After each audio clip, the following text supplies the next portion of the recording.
Kun kutaa sadaffaa asoosama godaannisa jedhu dhaabaa Wayyeessaatiin fulbaanaa bara 1992 barreeffamedha.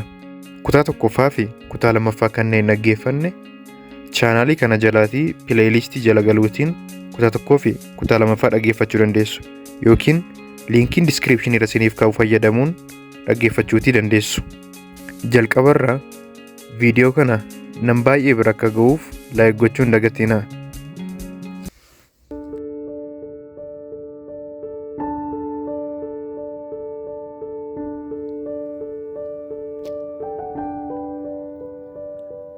Anis itti marmaaruu koo walirraa hin kunne. Yeroo baay'ee waamsiseen bakka qilleensatti fudhatan teenyee haasofna. Waraqaa qormaataa kan waggaa dabranii hiriyoota koo irraa walitti funaaneen kennaaf. Kitaabotii fi barreeffamoota barnootaa isheef gargaaran ittan hima. Booda anis ishee hin argiin, isheenis na hin argiin ooluun nutti ulfaataa dhufe. Dabree daandiiwwan mooraa sanaa irra waliin deemuu jalqabne. Ta'ullee barbadaa jaalala onnee koo keessaa garbaasee itti dubbachuun tabba ta'ee natti argame. Natti ulfaate. Baay'ee natti ulfaate. Du'a sodaataniif du'a irraa hin oolanii. Gaaf tokko raajiin uumamuu isaa hin oolle. Aduun lixxee jennaan dukkanni ifa irratti olaantummaa isaa agarsiisaa jira. Qilleensi qabbanaa'aan garbaa harammayyaa hooksee dabree mooraa keenyatti bubbisa. Mukootiin wal faana asii fi achi socho'an kan nagaaf harka nu fuudhan, kan nu eebbisuuf ragadan natti fakkaate. Taliilee wajjin haasaa dhufnee daandii mana bulchiinsa mooraa sanaa irraa gara mana kitaaba geessu irra geenyeerra. Waa'ee daandii kanaa kan mooraa sanatti odeeffamu daandiiwwan isaan kaan irraa addadha. Yeroo baay'ee hiriyaa lameen daandii sana irra waliin deemuu jaallatu. Akka odeeffamu yoo ta'e dur intallii fi gurbaan hedduu wal jaallatan tokko utuu daandii sana irra dhaabbatanii wal dhungatanii mul'ataniiru. Kanaaf daandii jaalalaa yookiin laavi istiriit jedhamuun waamu. Inni boodaan dhufu isa duraa isaa irraa dhaga'ee waamuu irraa kan hafe yoom akka maqaan kun moggaafamee fi eenyu akka moggaase kan gaafatu hin jiru. Cufti daandii kana akka daandii ayyaantuutti ilaala. Onnee koo keessattis daandiin jaalalaa kun bakka qabaachuun isaa hin hafne. Yoon isa irra deemu gammachuu sababa isaa hin beeknetti dhagna kootti dhaga'ama. Hiriyaa jaalalaa waliin irra dhaabbachuu irra deemuun hawwa. Abdiin jaalalaa keessa kootti lubbuu horata. Gaafa sanas miirri natti dhaga'ame kanadha. Kanuma egaa seenaan koo gabaabaadha jette sagalee jijjiirameen waan isa sammuu ishee sukkeessu isaa hubachuun na hin dhibne. Jedheeni waan itti fufee dubbadhu na harkaa bade. Jireenya warra ishee fi akkaataa itti guddatte natti odeessaa turte. Isheen warra isheef mucaa hangafaa ta'uu ishee, obbolaan durbaa 2 qofa akka qabdu, haati ishee sababa dhukkubsattuu taateef yeroo baay'ee akka siree irraa hin buune, abbaan isaanii ba'aa baatee gatii dafqaa argatuun akka isaan guddise, halkaniif guyyaa dhukkuba haadha isaanii yaadda'ee akka irriba dhabu, ofii isaa boqonnaa dhabee utuu hiriyoota isaatiin gadi hin ta'in akka isaan barsiise. Isheen sababa hangafa taateef yeroo araqee baasuudhaan yookaan waan tokko hojjechuudhaan isa gargaaruuf kaatu illee akka inni hin ta'u jedhu hin ta'u. Kan ati ana gargaartu amma miti. Kan ati ana gargaartu guyyaan isaa jira. Kan ati na gargaartu gaafa barnoota kee raawwattee nama taatee nama nagootudha. Kan ani haara galfadhu gaafa ati obbolaan ija kee ilaalan haadha kee ishee dhukkubsattu kana baattattee wal'aantee fayyifattudha. Gaafa fuulli ishee goggogee kun foon ijaaree ija gammachuun lafa ilaaltudha. Amma barnoota keetti jabaadhu. Akka jedhu isheenis nama taatee nama isa gochuuf otoo gorsa isaa hin irraanfatiin akka jabaatti achi geesse gabaabsitee natti himteetti. Baay'ee nama dinqaan jedhe dabalee yoon fuula ishee ilaalu taliilee isheen yeroo kaan beeku natti fakkaachuu didde. Waan rakkinnii fi iyyumni itti fe'amanii morma ishee gad cabsan fakkaatee daran na gaddisiiste. Maal nama dinqa? Kan jireenya akkasii keessatti guddate lakkoofsa maal qaba? Hundumtuu obsee fayyaa fakkaatee wal bira deema malee naan jette sagalee dadhabaadhaan. Kana caalaa waan tokko dubbachuu hin dandeenye. Akkaataan ishee garaa na raase. Natti hin beekamne. Harki koo ni hollate. Ofitti qabee jennaan isheenis akkuma koo hollataan na irratti lanqas jette. Jabeessee hammadheen hidhii koon hidhee ishee barbaade. Kan isheen ofirraa na darbattee fuuldura koo fiigduttan of bare. Amanuun dadhabe. Ija koo babaaseen ilaale. Akka billaachaa kaatti. Qilleensi wayyaa haphii isheen uffatte gar tokkotti qabee balaliisa. Harka koo lamaaniin afaan koo qabadheen gogee hafe. Funyaan koo fi adda koo irraa dafqe finiine.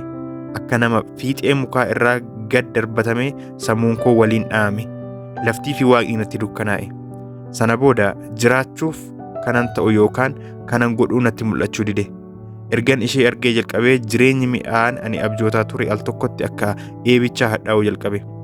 Akka isa machaa'ee madaallii isaa eeguu dadhabee bitaaf mirgatti darbatamaan gara doormii kootti qajeele.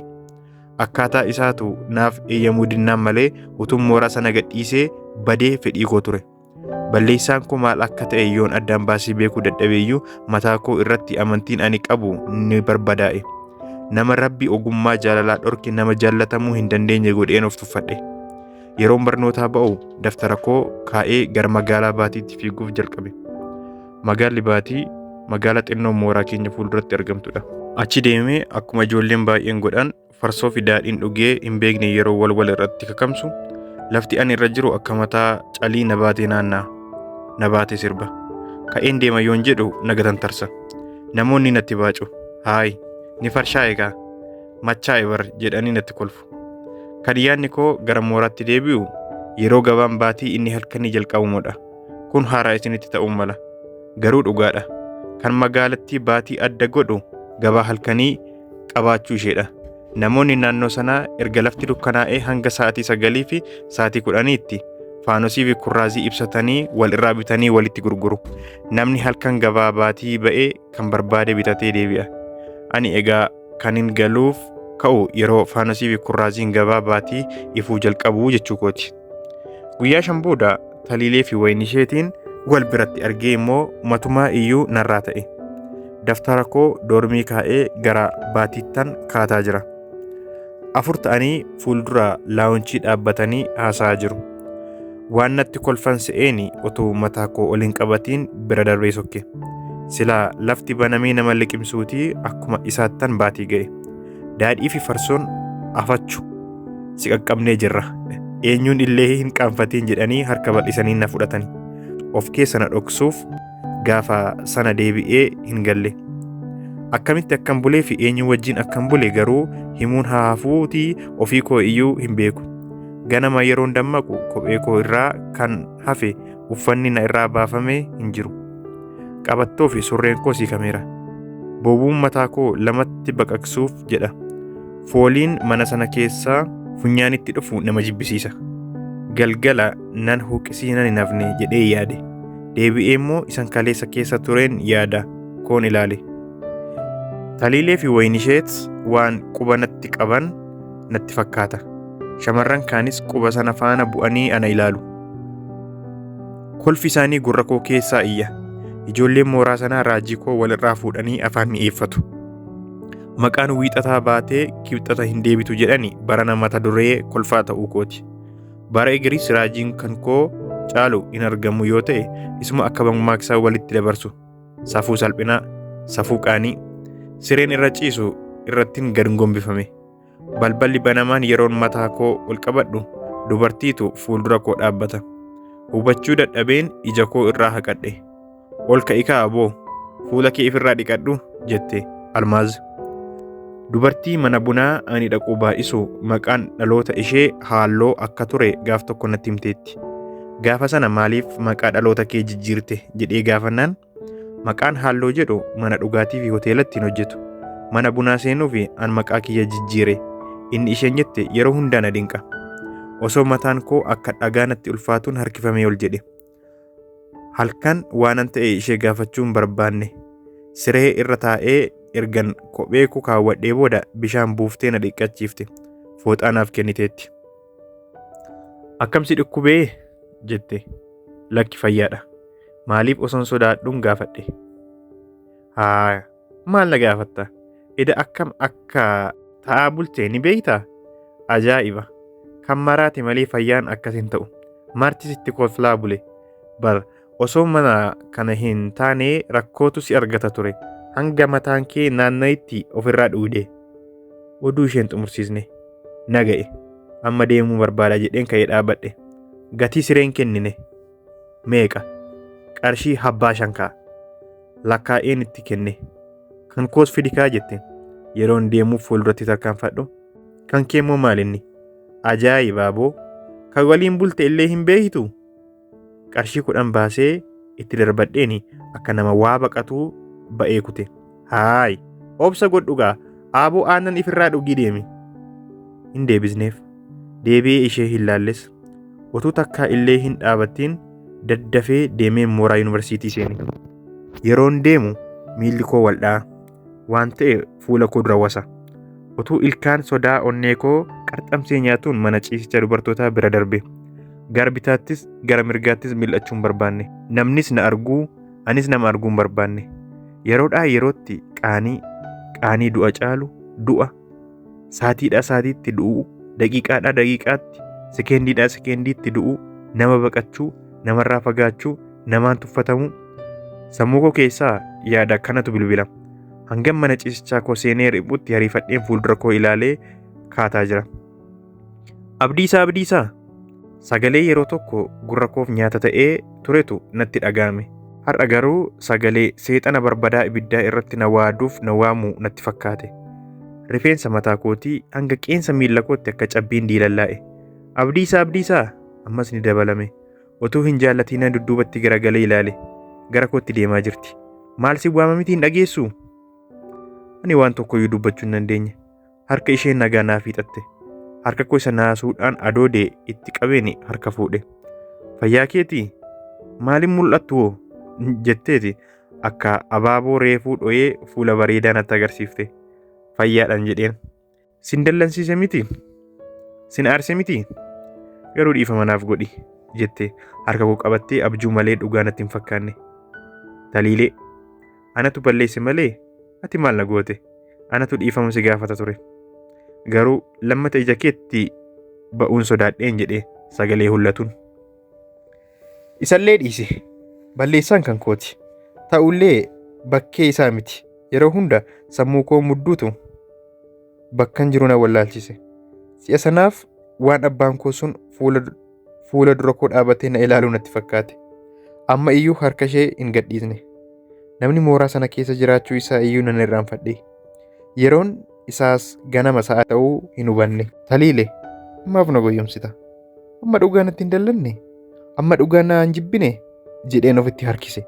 Laphee kootti hirkatteeti. Dhugaa sitti hin dallanne. Maaloo Abdii, laawunchii deemnee shaayii dhugnaa jette. Abdii jettee kan isheen nama raarsattu gaafa sana dhaga'u kooti.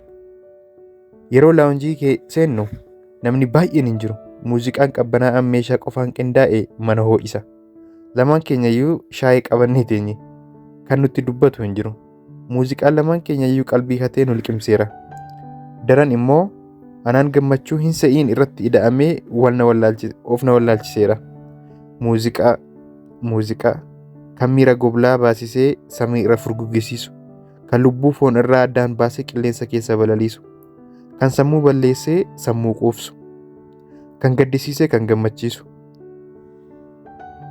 kan kolfisiisee kan boosisu, kan cufa yaadachiisee cufa irraanfachiisu, kan gaara hallayyaa godhee hallayyaa gaara godhu, kan waaqa lafa godhee kan lafa waaqa godhu, kan dhiyoo fageessee kan fagoo dhiyeessu, kan abjuu dhugaa godhee kan dhugaa abjuu godhu, kan isa rafa dammaqsee isa dammaqe raffisu. Muuziqaa waan hundumaa. Muuziqaa. Taliilee, lamuun itti hin dallantu? Lamuun irraan baqattuun jedhe. Dabalee, eeyyeen sitti hin dallanu dhugaa. Qummaadaa deebii naaf kennite. Mee jedheeni barruu harka kootii itti qabee ni rukutte. Yoon sitti dallane, yoon sirraa baqadhe harki kee naa qabu jechuu isheeti. Gaafa sana hagam akkan gammade dubbachuu na rakkisa. Halkan duraa aarii fi dhugaatiitu na raatesse.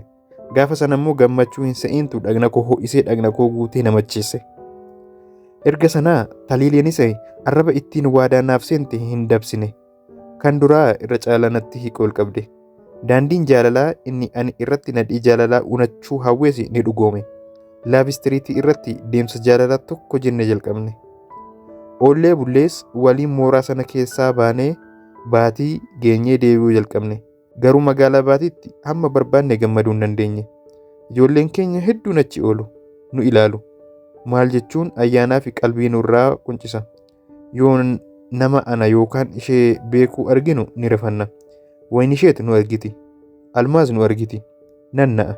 Nan sodaadha. Kanaaf ufuma koon mala biraa barbaade. Qarshiin harka koo jirtu gaggabuu geesseetti. Isheen dhumnaan falli biraa hin jiru jedheen taa'ee yaade. Harar yookiin Dirree Dawaa deemnee guyyaa lameen tokko ittiin basha'uuf nutti hin xiqqaatu. Isheenis sababa magaalaawwan kana argitee hin beekneef daawwachuun ishee gammachiisa jedheen mataa koo waliin mari'adhe. Yeroon yaada koo kana Taliileetti himus baay'ee nan mormine. Abdii maallaqa barbaachisahu akkamitti danda'amaa jette. Kun illee humaa miti. Kan nuuf ga'u hin dhibuun jedhe. Keessa kootti gammadee isa ani hin beeku. Egaa situ beeka. Rakkoo hin qabu. Ati qofa sanbata ganamatti naaf qophaa'e. Tole jette. Sagalee nama booji'uun Hararmoo Dirree Dawaa deemnuu jedheen filmaata ishee gaafadhe. Dirreen wayyuu Abdii. Haaya jedheen adda ishee dhungadhe. Akka isheen ana jaalachuu barbaadde beekeera. Akka isheen jaalala kanaan yeroo dheeraaf na faana turuu dandeessu immoo onnee guutuun amanuun dadhabe. Namni gidduu keenya seenee gargar nu deeguu danda'a. Yookaan isheen ofii ishee yoo sinsinnii fixatte darbattee nagatuu dandeessi jedheen sodaadha. Ta'us waanan ittiin ofitti ishee hidhu yeroof argachuu hin dandeenye. Gaafa beellama keenyaa peejoodhaan fandalalaa ganamaan dirree geenye. Magaali dirree Taliilee ishee yeroo jalqabaaf argitu haafuuti isa keessa jiraatu iyyuu afaan bansiistee hambisti. Ni bareeddi. Manni ishee fi karaan ishee nama gammachiisu. Muuza, burtukaana, hambaa, zayituunaa, maangoo, giijxaa mandariinaa, loomii, kurumbaa, kaarota, timaatima, raafuu, shonkoraa, jimaa fi kan fakkaatan dirree dhuunfatanii ofitti nama waamu. Huccuu fi miini alaa gurguraaf naqamaniiru. Ni malalisiisu. Shamarran diriyaa uffatanii mataa isaaniittis haguuggatanii olii fi garbashaan qalbii hatanii nama fajachu. Dhiironni mudhii gaditti marxoo olitti huccuu haphii uffatanii asii achi kaatani. Isaan mirqaananii barcaa macheessee jennaan dafqillee lamaaniin xuruuru.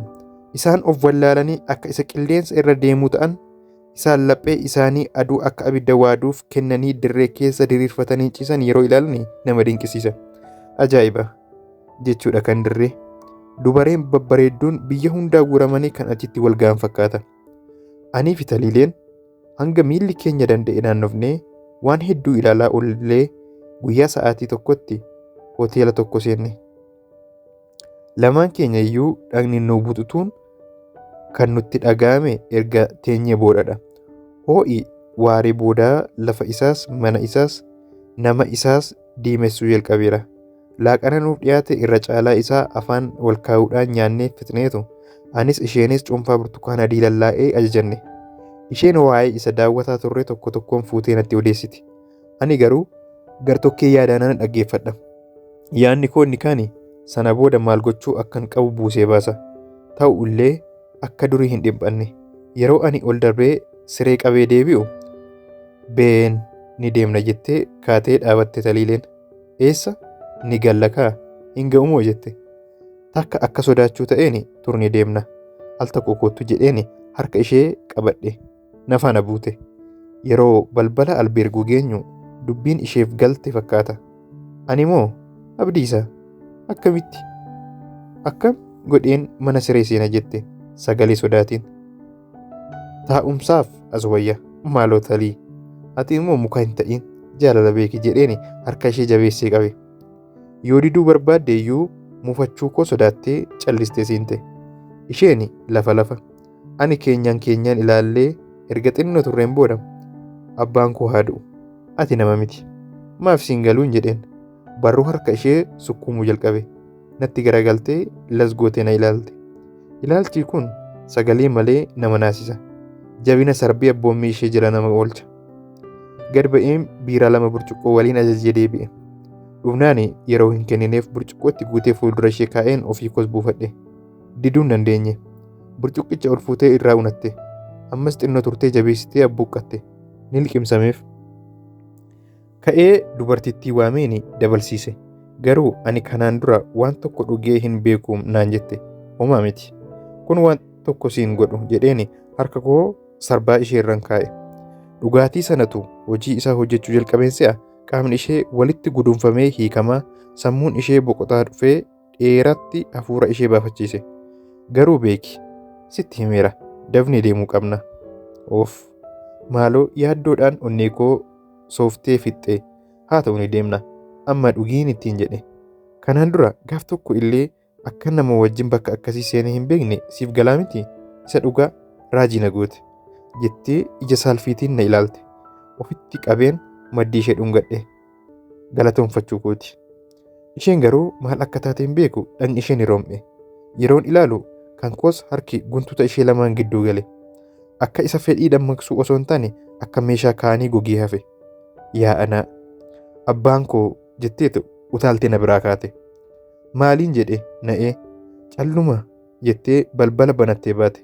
Dafee ka'ee fuuldura ishee dabree maaliin godheen jedheen homaayyuu beenuu ni deemna sagaleen ishee ni ciccita ani siif du'a maaf akkas taata maaltu si tuqe jedheen harka koon harka ishee lamaan qabadhe naaf hin deebisiin turtee booda maaliin godhe maal godhi naan jetta jettee akka nama waan haaraa gaafatu maal beektawoo akkan turuu barbaadda miti tole nan turaati beenu naan jettee dudduubatti deebite. Dhugaadhaan seenee waan kana. Asoosama guddaan isaa seenessaan yookiin oodiyoo buukiitiin kutaa sadaffaadha ture kan isin biraan ga'e fuulduratti kutaawwan hafaniin kan qabadde isiniif dhiyaatu ta'a. Chaanaalii kana sabskiraayib gochuun dagatinaa galatooma.